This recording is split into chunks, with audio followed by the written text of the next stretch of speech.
was the dividing line for a city, a continent, and a way of life. It was the Iron Curtain made of concrete, a 96-mile barrier that imprisoned over 1 million people for 28 years.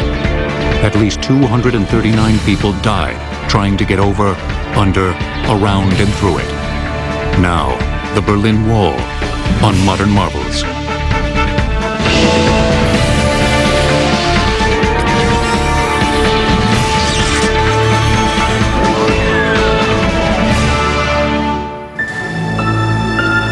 A scant decade and a half after its fall, there's not much left of the notorious Berlin Wall. The barrier that once split the world is now a relic, innocuous, decomposing, overrun with bushes and weeds. Guard towers that represented a bullet in the back to anyone trying to climb over the wall today stand quietly out of place in apartment courtyards and neighborhood parks. The longest surviving stretch of the wall, a 4,200-foot run known as the East Side Gallery, is more noted today for its art than its past. But in its time, the Berlin Wall stood as the most menacing, implacable, spookily evocative piece of infrastructure in the world. This was the central fault line of the Cold War, the dividing line between East and West, communism and capitalism, the two dominant and irreconcilable systems of our time. These were tectonic plates. They were moving towards each other. They were rubbing against each other in a way which is very difficult to comprehend. It wasn't a matter of moving from one country to the next. It was a matter of moving from one street corner to the next, and you move from one ideology to the next. The world ends here for capitalism. A better socialist society starts here. I was convinced of it. Ideology aside, the Berlin Wall was also a monumental, if bizarre, feat of construction and design. A 96-mile double barrier, complete with hundreds of watchtowers and a horrific death strip that aimed at nothing less than the absolute division of a major European capital. It was a poor country trying to construct the pyramids in the middle of a city. And they did it slightly on the cheap because they had to. They didn't have any alternative. But even so, they did a hell of a job in making it very, very difficult to get out of. Very difficult indeed.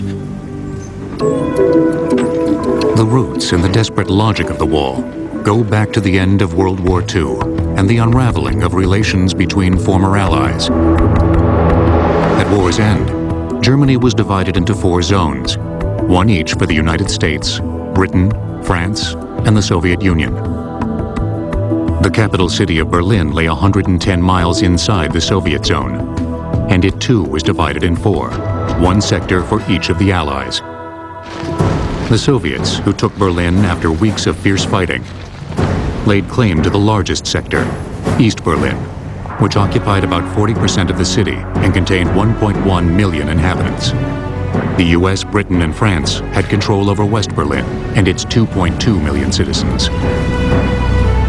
The 200-year-old Brandenburg Gate was one of the few structures to survive the war.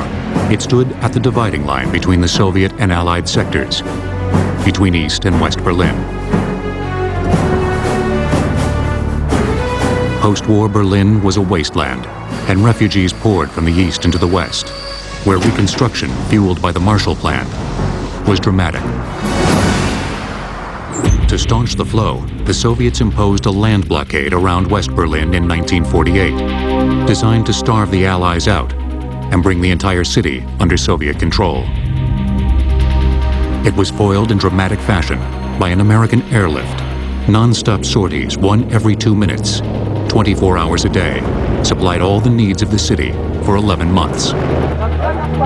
The Soviets finally lifted the blockade on May 12, 1949. By now, the former Allies were bitterly at odds, and yet, despite political differences, the border between East and West Berlin was surprisingly open and free. The 800-year-old city shared a common infrastructure. Everything from mail delivery to subways was jointly operated, and some 60,000 East Berliners worked on the west side. That was the real problem in Berlin, that it was an open city and people could be spot-checked by the police, but they couldn't really get a handle on people crossing between the two halves of the city. Over the next decade, the refugee problem worsened. East Germany was losing over 100,000 people a year, 3/4 of them through Berlin.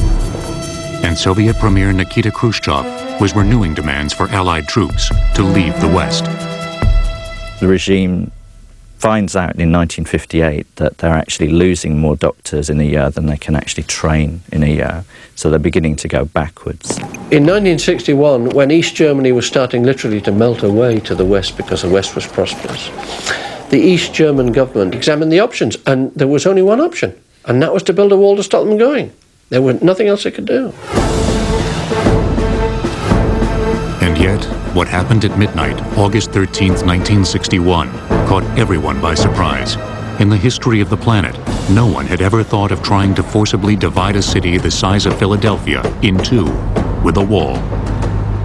There was a huge CIA presence in West Berlin looking for what the East German regime would have to do to staunch the flow of the refugees. They concluded that bisecting the city was impossible. This was not an option.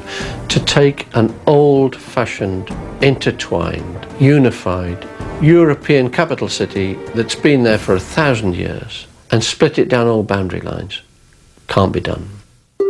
Codenamed Wall of China by the East Germans, the top-secret operation aimed to establish a 27-mile barrier between East and West Berlin and a 69-mile barrier between West Berlin and East Germany. Foreigners would still be allowed across the border through a handful of checkpoints, but East Germans, especially East Berliners, would not.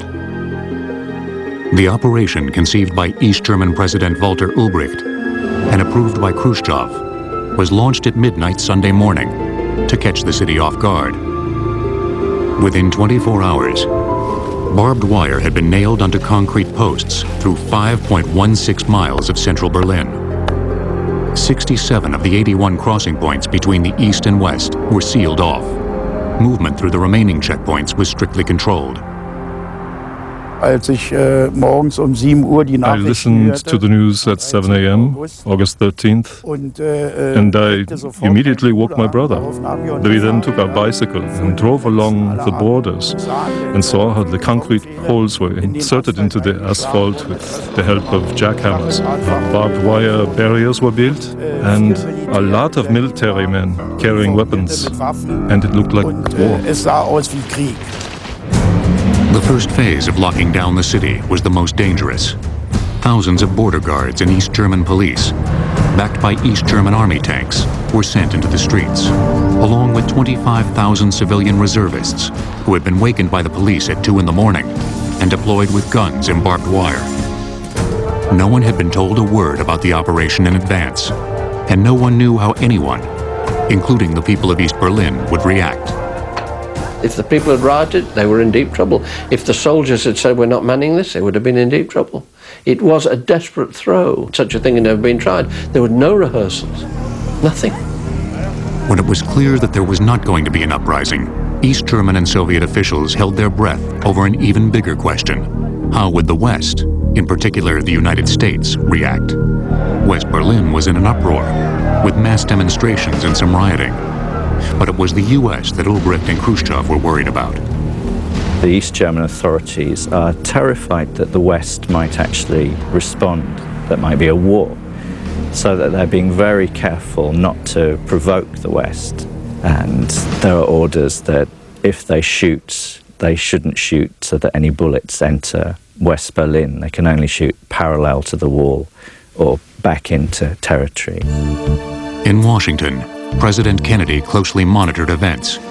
But as the days went by, it became clear that as long as the East left West Berlin alone, he was not going to take military action. The erection of the wall was politically accepted by the Western Allies because this reduced or even eliminated a source for future conflict. Here, the frontier was set. And no more people moving from East Germany to West Germany, East Berlin to West Berlin, and creating some kind of something which you could not calculate. So in some senses, the building of the wall solved the Berlin crisis, and all sides heaved a huge sigh of relief about that. They wouldn't say that in public, but that's what a lot of Western politicians thought at the time. After 3 days, Khrushchev and Ulbricht concluded that the U.S. would not strike back. On August 16th, they issued orders to put up permanent barriers. Soldiers and workers began hammering together what would become known as the First Generation Wall, a hodgepodge built up out of whatever materials lay at hand. Stone and brick were used to divide East and West Berlin. Barbed wire and watchtowers would lock off the rural border between West Berlin and East Germany. Western analysts puzzled over how the East Germans managed to hide the resources needed to erect a 100-mile wall. But the answer was staring everyone in the face. East Berlin was a building site because we'd bombed it flat. All they had to do was go along to the building sites and commandeer whatever they wanted in terms of concrete slabs, breeze blocks, bricks, anything they could lay hands on. A very crude, simple structure. So crude that it was laid without a foundation. The wall's own weight would have to suffice to hold it in place. And so extensive that materials that had been earmarked for the construction of 20,000 apartment units were used to build the wall. The makeshift primitive look of the structure, barbed wire visible everywhere, nakedly announced its intent to lock in anyone who might be thinking of leaving, including the men who built it. I remember interviewing one of them and asked him how he actually felt about this, and he said that deep down, this really was gut-wrenching work, that he really felt he was walling off part of his family from his other relatives. On the other hand, many in the East were relieved to see the government finally taking action. There was widespread resentment against the young professionals, trained at state expense, who had fled to the West. Moreover, World War II had exposed the horrors of German fascism, and there was a strong desire to take the country in a new direction. Many felt that the wall gave the socialist system a chance. The Berlin Wall had a special meaning, concerns saving the socialist bloc. It was a necessity for us because there was an immense rich world against us, and we had to overwhelm it. But stopping the flow of refugees with a wall would prove to be a difficult and bloody undertaking. Much of the barbed wire used in the first phase of the Berlin Wall was quietly imported from Poland and Czechoslovakia. The concrete posts were manufactured in East Germany's penal colonies. The Berlin Wall will return on Modern Marvels. We now return to the Berlin Wall on Modern Marvels. Historically, monumental walls have been few. Hadrian's Wall, marking the edge of the Roman Empire. The 1,500-mile Great Wall of China. The Maginot Line, a wall of fortifications designed to keep the Germans out of France after the First World War. And the Atlantic Wall, put up by the Germans during World War II to block an invasion across the English Channel. But the Berlin Wall was different. Officially, it was called an anti-fascist protective barrier.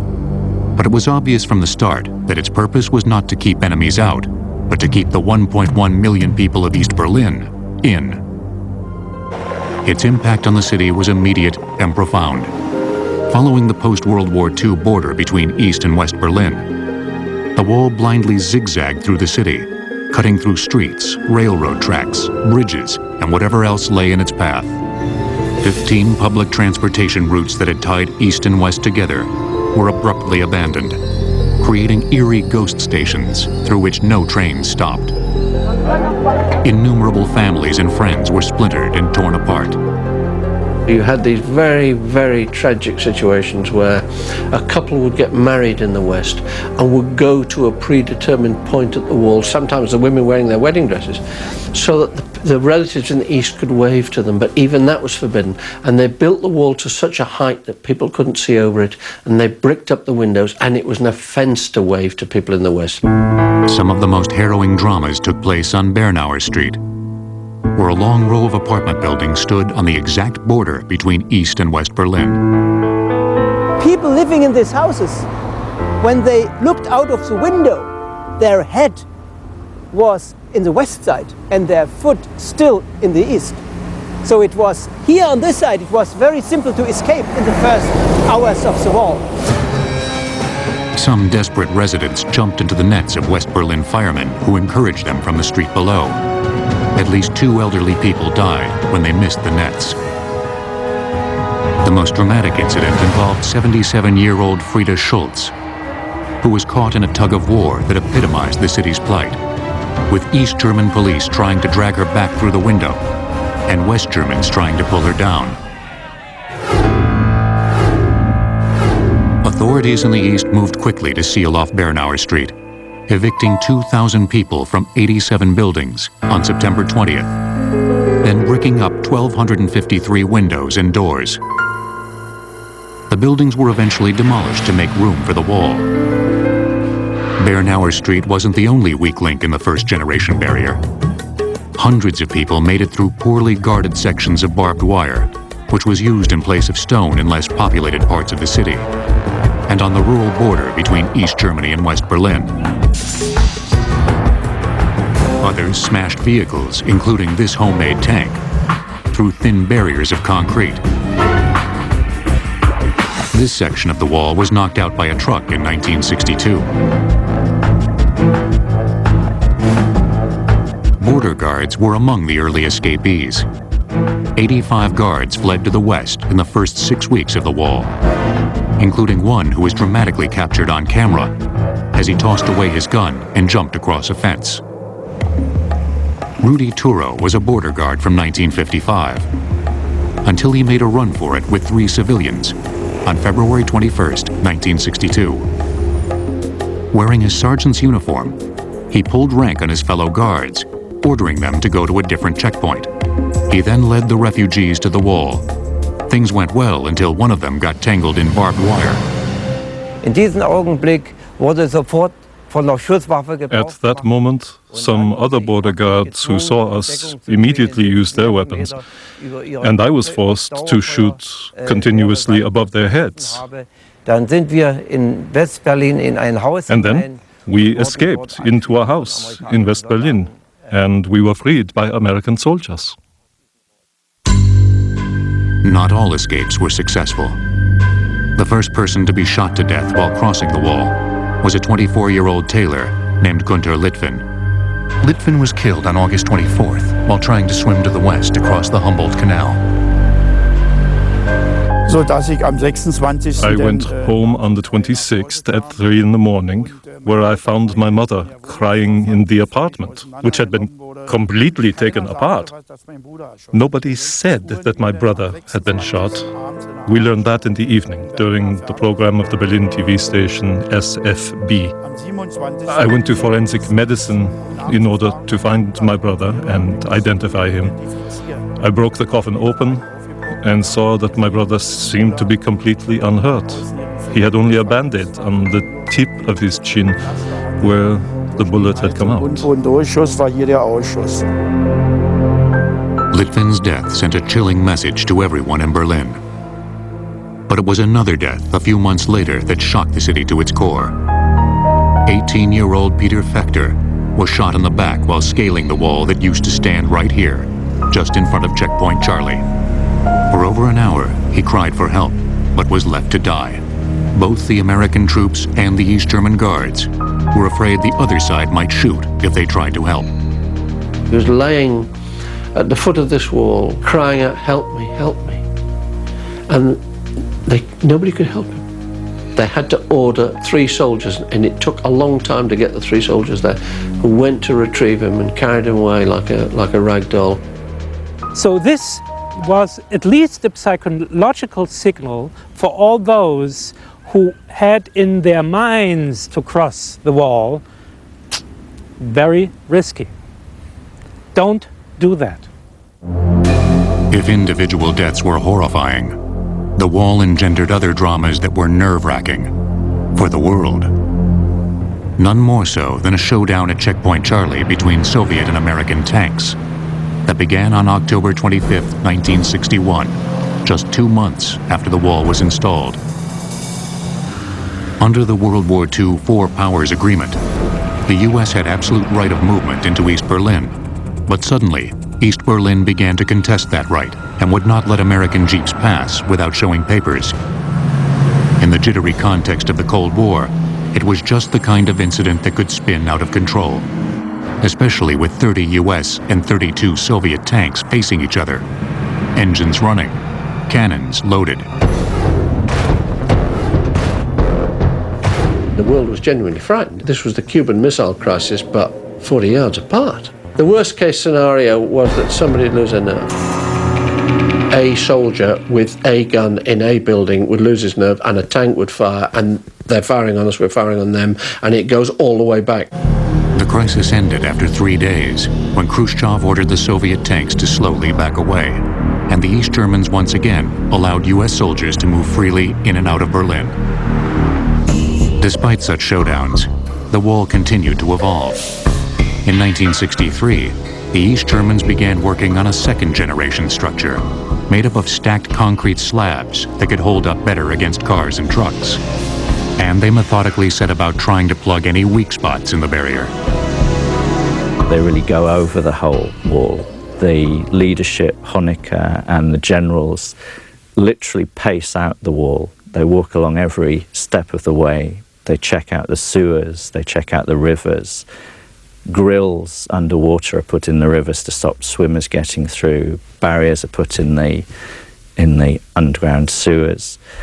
And by about 1963, the only real way to get across is by building tunnels.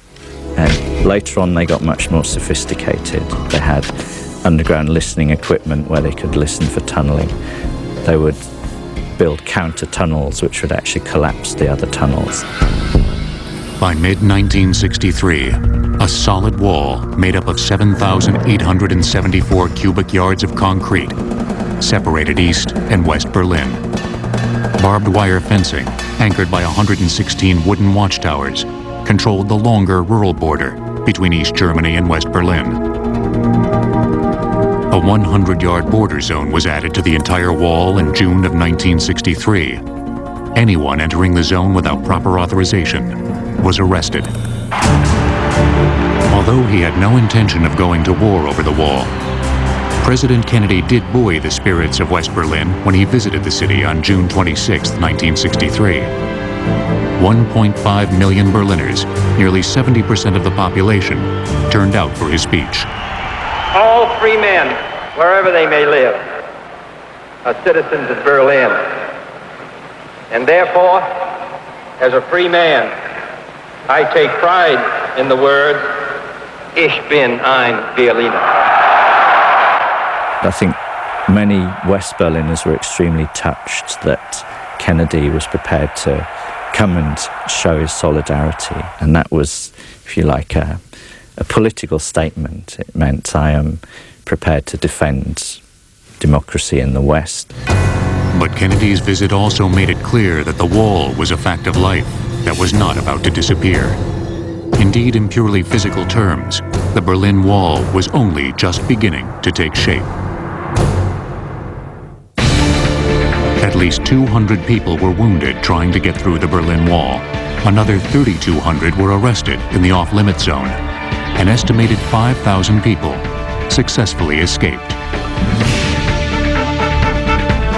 The Berlin Wall will return on Modern Marvels. We now return to the Berlin Wall on Modern Marvels. From a design point of view, the bizarre challenge of the Berlin Wall was figuring out how to create a barrier that really could keep the 1.1 million people of East Berlin trapped inside. No single wall could do that, at least not one that the East Germans with their scarce resources could afford. Instead, they devised a wall system that used layer upon layer of surveillance, detection, obstruction, and control. By 1965, the wall was actually two walls, each 10 to 12 feet high, made of either concrete or wire mesh fence, and separated by 30 to 100 yards, depending on terrain. In between was the death strip, in which most would-be escapees were caught or killed. Here, the devil was truly in the details. Anyone who managed to scale the inner wall had to then get past a 6-foot wire mesh fence, topped with rows of barbed wire and rigged with alarms. Beyond that lay landmines and self-activating firing mechanisms triggered by tripwire, which were deployed in rural areas. Those trying to escape by vehicle had to plow through upturned railroad tracks and an anti-tank ditch, strategically spaced watchtowers, high-intensity searchlights, concrete bunkers, and armed patrols added to the morbid excess of urban lockdown. Both inner and outer wall were painted bright white, against which fugitives could be more easily detected. The land between the walls was chemically sprayed throughout the year. There was a space of about 50, maybe 100 meters, which was kept clear of any vegetation. Berlin is built on sand, so it was very sandy, and it would be raked clean every day to show any footprints that showed up. Dogs provided yet another layer of detection. The dogs were tethered on stakes on long leads so they could roam. The leashes extended from one dog to the next to the point where they were virtually nose to nose but couldn't attack each other, but were so close that nobody could run between them. Meanwhile, the wall itself continued to evolve. In 1968, the old improvised barrier was taken down and replaced with a third-generation wall, a, quote, modern border, made up of prefabricated sections and anchored by steel beams. Guards, of course, were the key to the whole system. 8,000 border guards were carefully selected for their ideological reliability. Berliners were excluded because it was thought they might balk at shooting other Berliners. Those with relatives in the West were also disqualified. Guarding the border was both tedious and nerve-wracking, with long shifts, harsh conditions, and disturbing orders. Die Moral war bei den Grenzpolizeieinheiten katastrophal. In the unit where I was deployed, the morale was devastated. Many soldiers had to serve for 12 hours, and the discipline was disastrous. They drank a lot of alcohol because a lot of comrades did not agree with the use of weapons. In other words, with the orders to fire. Also mit dem Schießbefehl. They were generally armed with Kalashnikov, semi-automatic rifles, and very soon after the wall went up, there was a so-called shoot-to-kill order. And it's quite clear from the internal orders, which Honecker personally supervised, that border guards were expected to shoot as a last resort, but they were expected to shoot and not to miss. Indeed, East German President Walter Ulbricht himself presented this flag to the guards who killed Peter Fechter, honoring them as the best border unit of 1962.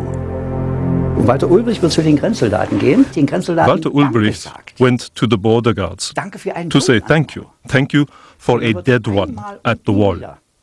He had a special flag produced with his own portrait on it. We will gain victory with Walter Ulbricht. Siegen wir.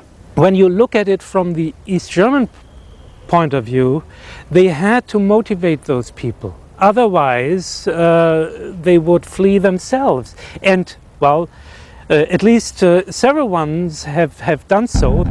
To reduce the risk of escape, guards were always paired up, strangers controlling each other. Fully 1/5 of the guards belonged to the Stasi, East Germany's notorious secret police. So there were these strange feeling out conversations between two of them who didn't quite trust each other and didn't know if the other one was Secret Service or would report on them. So you have two people not trusting the other one, looking out across possibly 10 or 15 yards to a wall, and then the west with this galaxy of neon. The watchtowers were Spartan.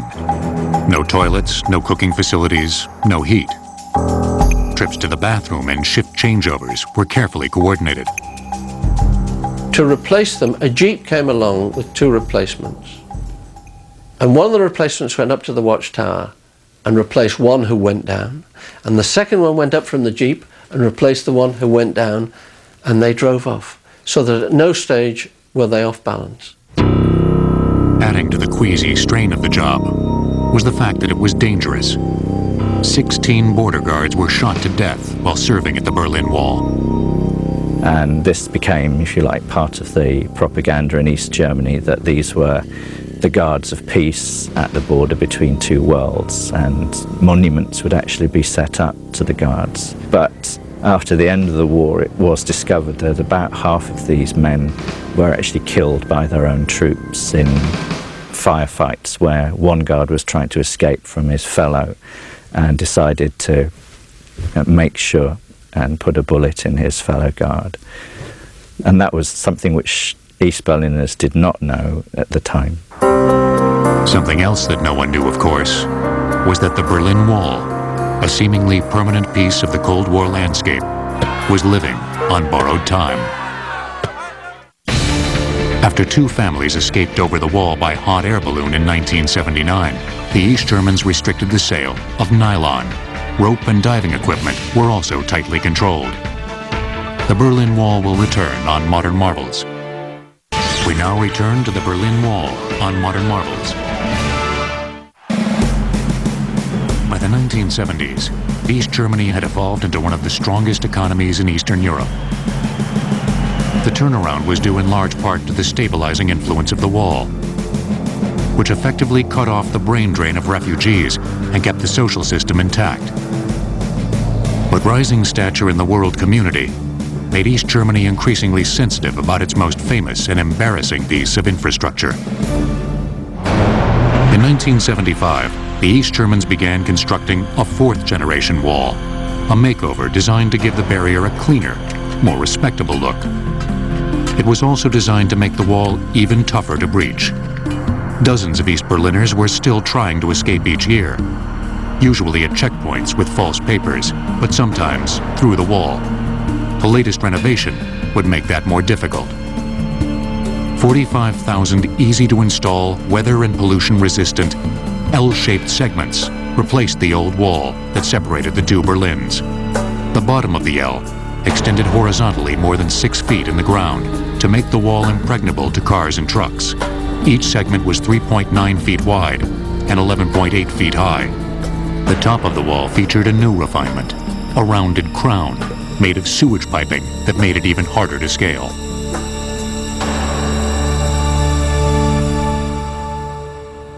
It was very difficult to go over, and some tried it from the west even as a provocation, but they fall down because it's very difficult to stay on the wall. And in this sense it was perfected. And of course the material of the wall.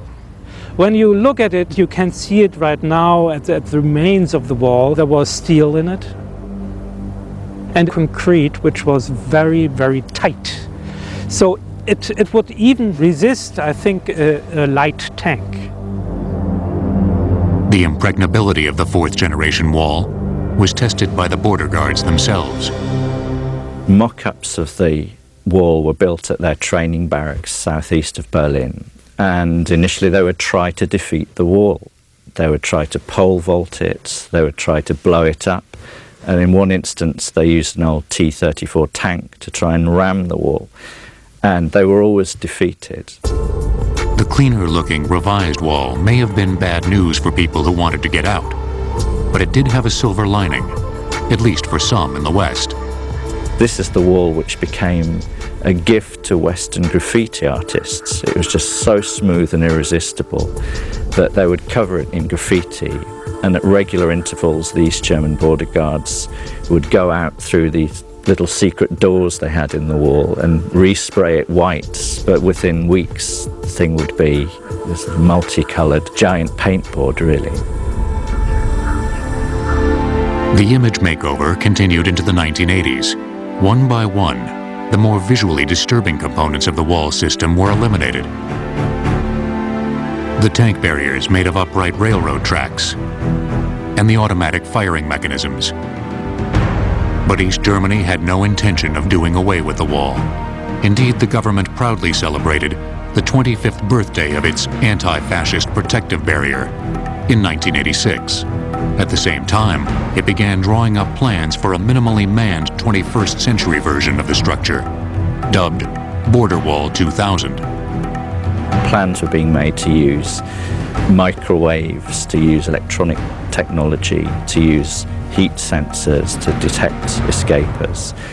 I think this would have cost the state an enormous amount of money, but given past experience, the East Germans would have spent that money. If you seek peace. As it turned out, they never got the chance. Mr. Gorbachev, tear down this wall. By the time President Reagan made this appeal in Berlin in 1987, forces were already in motion that would bring the wall and the division of the world that it represented crashing down.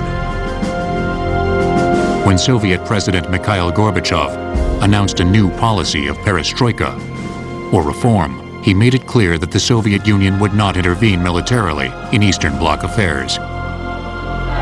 Protesters throughout East Germany, and especially East Berlin, began demanding radical changes, including the right to free movement and travel.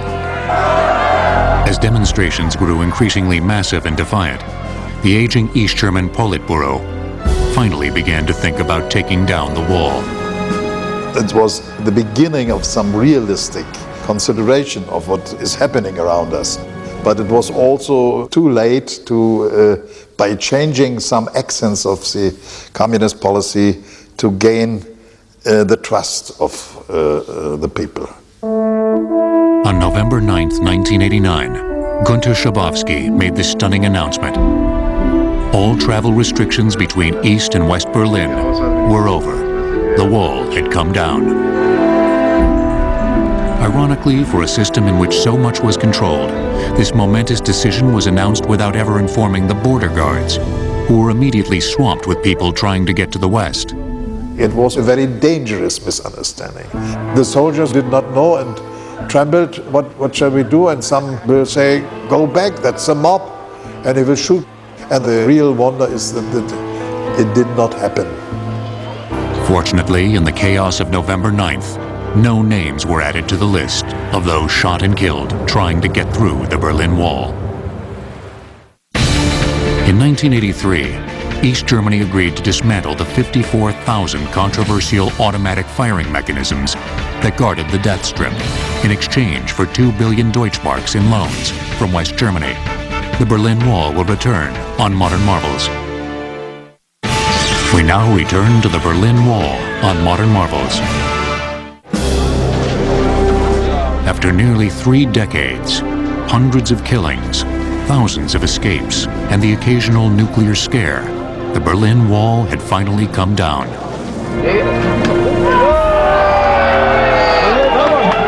For many who had grown up with the wall, it was hard to believe that it was really history. One way to make sure was by attacking the wall, physically, as thousands of Berliners gleefully did. It was not just something to take home, something which would see history maybe a year or 2 later. No, it was also, I think, some kind of accumulated frustration, accumulated anger that led a lot of West Berliners to make their own contribution to get the wall down. Official demolition of the 96-mile double wall began on June 13, 1990. It was a major undertaking, with 45,000 2.7-ton segments, 127.5 kilometers of electrical fencing, and 302 watchtowers. Ironically, it fell to the border guards to bring it down. It was constructed not to be destroyed, and now it had to be destroyed. So that was the last job of the border guards, that they had to take care of the remains of the wall. After they finished their job, there was nothing to do for them anymore. Most of the wall was crushed and recycled as pavement. Some 250 of the more brilliantly painted segments were carefully removed by the German state and sold at auction in Monte Carlo, generating over $1 million. Large chunks were sent to bastions of the West as trophies of the Cold War, the CIA, the Reagan Library. Other segments wound up in curious places: an outdoor cafe on 53rd Street in Midtown Manhattan, and a urinal in the Main Street Station Hotel and Casino in Las Vegas. Components of the wall system were also sold off, including the vicious guard dogs, hundreds of them, which had been trained to turn on their own handlers if they tried to make a break.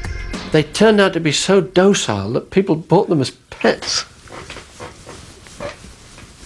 The killer dogs turned out to be wonderful, wonderful pets who didn't molest burglars or anything.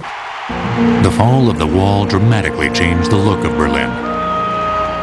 Incredibly, the death strip across the heart of the city was now choice real estate, and developers moved in. Potsdamer Platz, which in 1989 looked like this, is now a favorite corporate address, home to Daimler-Benz and Sony. Tourists once again roam around the Brandenburg Gate, where for 28 years, a stroll could have cost them their lives. And in a mingling of grotesqueries, the former death strip will become the new home for a World War II Holocaust memorial, a vast monument designed to look like an off-kilter cemetery. The only preserved section of the death strip is on Bernauer Street, where a memorial has been set up with tiny slits in the East Berlin side of the wall that afford a glimpse of what was once no man's land. The wall itself is almost entirely gone, except for the east side gallery, and a few remnants that have been salvaged, or that nobody bothered to tear down. A line of stone traces its former path, zigzagging through Berlin like footprints from the past. The past lingers less visibly in the ongoing attempt to sort through questions of guilt and responsibility for the killings that took place at the wall. Who is responsible? Is it the people who pulled the triggers, the ordinary guards at the wall, or was it their political bosses? At the end of the day, some of the political leaders did actually have to serve a prison sentence. In the cases of the trigger pullers, this was not something which the authorities could turn a blind eye to, so that trials were held, but generally the charge was one of manslaughter, not of murder, and in nearly all cases a suspended sentence was given. East German President Ernst Honecker was put on trial in 1993, but released for ill health. He died in exile in Chile the next year. Günter Schabowski, who served on the Politburo between 1984 and 1989, when 3 people were killed at the wall, was sentenced to 3 years. He is the only high-ranking member of the East German government to take responsibility for the deaths. I was a member of the highest power, and just to ignore these facts, that people shall be killed if they wanted, without any criminal intention, just to leave the country, I'm also responsible for this. The concept of the wall is control. So if you control everything, you solve problems. This concept leads to death. And it took all your resources. So in a way, this wall building strikes back. And here you can learn from a country who was very perfect in doing it, It doesn't work. It doesn't work at all.